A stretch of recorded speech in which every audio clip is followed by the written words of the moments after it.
In March 1796, Napoleon was given command of the Army of Italy. It was the worst assignment in the French military.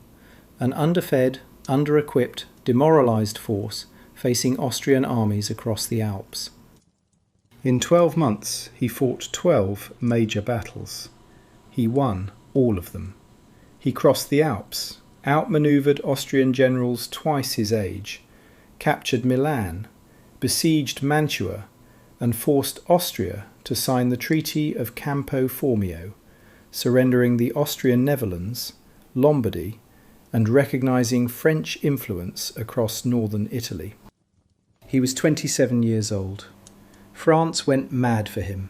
He came home a hero. His Egyptian campaign followed.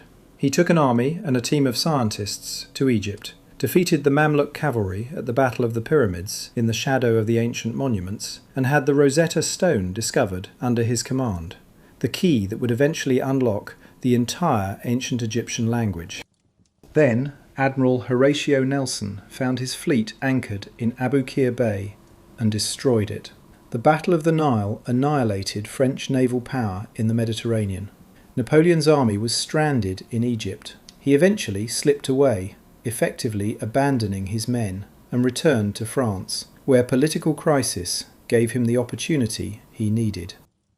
In November 1799, in a coup called the 18th Brumaire, Napoleon seized power. He was 30 years old. He was now First Consul of France. Within 5 years he would crown himself emperor. Many historians consider the Battle of Austerlitz the greatest tactical performance in the history of warfare. Napoleon himself considered it his masterpiece. He faced a combined Austrian and Russian force on the 2nd of December 1805, the first anniversary of his coronation. Emperor Francis II of Austria and Tsar Alexander I of Russia. 2 emperors against 1. Their army outnumbered his. They held the high ground on the Pratzen Heights and believed they had him trapped. He wanted them to believe exactly that. He deliberately weakened his right flank, inviting them to attack it.